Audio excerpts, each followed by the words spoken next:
Indian Railways, an age-old institution, one of the biggest employers in the world, has seen ups and downs on its forward journey with the Indian journey.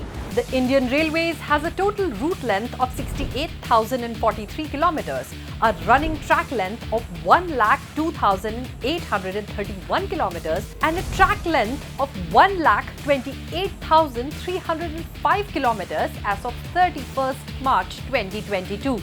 This must give us a fair idea of the vast span of it. And to cater to such a massive population through an efficient railway network has been recognized as a top priority by the Modi government. Hello and namaste, I am Richa Dwivedi and you're watching NIJ Explain. Of the multiple struggles faced by the railways, two were the overstretching of infrastructure since too less was being used to cater to many, and the second, which emanates out of the same, is the problems faced by the passengers and the freight customers, as both kinds of trains had to use the same tracks, which led to a lot of congestion, delays, in short, loss to the people and thus the nation. The demands of both kinds of customers were not being appropriately met due to this. The investment had been lacking, and not just that, even the quality of services was being compromised.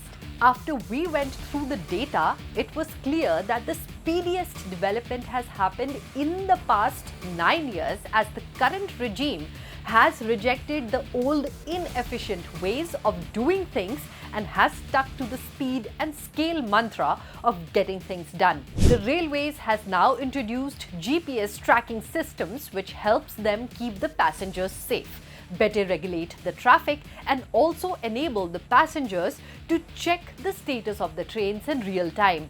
Earlier, people were circling the stations and yet unable to get accurate information in time. While earlier people had to stand in atrociously long queues in all kinds of weather conditions, now they book their tickets through a few simple clicks with the help of online apps, which has made their experience extremely smooth. And the redevelopment of many stations with Wi-Fi facilities has made the train ride a new Indian experience, starkly in contrast to the old clumsy experience we had prior to 2014. And not just the customers, the government has paid as much attention to those who work for the railways. The introduction of bio-toilets in trains has made the lives of railway workers easier. The state-of-the-art system has been built by the railways in collaboration with the DRDO. The tracks, which were earlier too dirty, are now free of it, and those who were tasked with the cleaning of it have emancipated from the drudgery of this humiliating task. The mechanized cleaning of railway stations has pushed the Swachh Bharat Abhiyan even further. The memory of those unclean stations is now fast becoming a thing of the past. Moving on, each life matters. The government has paid special attention on reducing accidents to a nil and has introduced Kavach, an indigenously developed automatic train protection system deployed on 1,465 route kilometer and 121 locomotives. The further deployment is under the works. Installation of modern signaling systems, mechanized track maintenance, electronic interlocking systems, and elimination of all unmanned level crossings is also being done as we speak. And the data does speak. Number of accidents in 2014-15 is 135. Number of accidents in 2022-23, 48. If we look at the average number of accidents per year from 2005 to 2014, it was 171, while from 2014 to 2023, it was 71. Well, that looks tangible and a quantifiable improvement.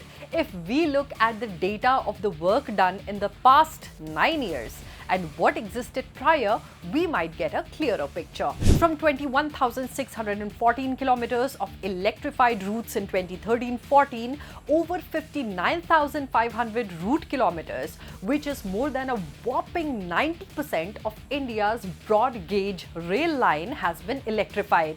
This has had tremendous benefits. 6 times more energy efficient as compared to road, 4 times more economical in land use, 6 times more cost effective vis-a-vis road and construction costs for comparable levels of traffic.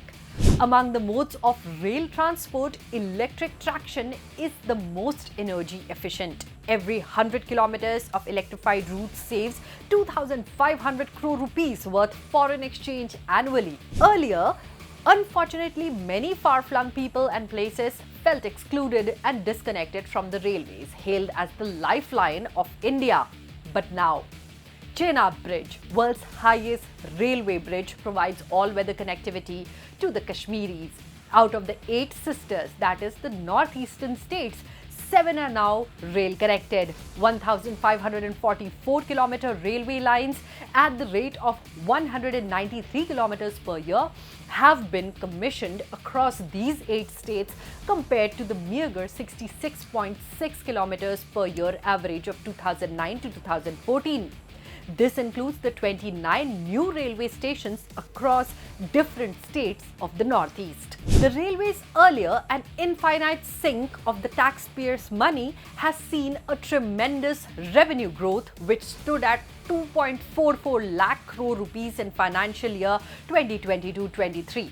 Almost a 70% growth when compared to 1.43 lakh crore rupees in 2013-14.